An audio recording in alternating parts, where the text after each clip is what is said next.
DOMEHOME house expansion by EME157 in Madrid, Spain. The intervention expands a single-family home in Aravaca to create one more floor to introduce a new home. The renovation consists of making the terrace located on the top floor of the house habitable to house an independent apartment for the family's son. The process of creating the new space began with the external appearance of the intervention.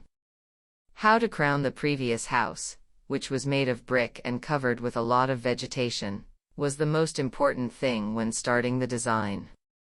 To prevent the height of the house from increasing excessively, we chose the domed shape.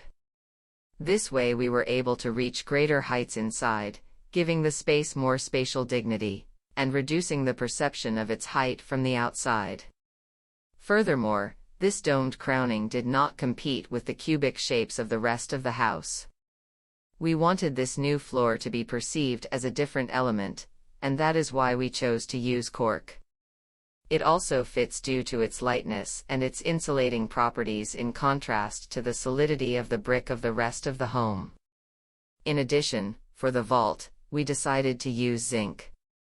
This whole process went very smoothly with clients willing to do whatever we proposed.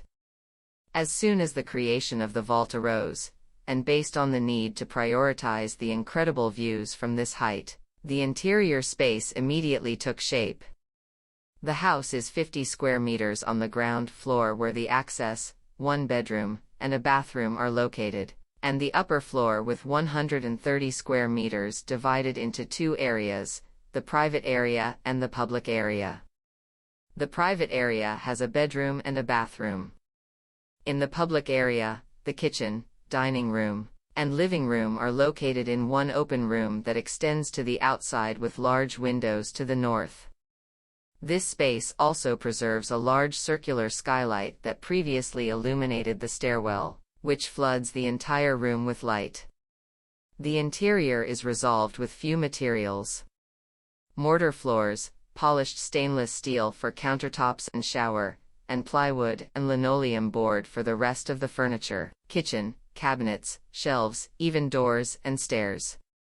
Playing on the contrast between cold and warm materials. The structure of the original concrete beams and pillars, which was left exposed, also plays an important role and contrasts with the new structure of slender circular metal pillars, painted sky blue so that they blend with the privileged views of the house.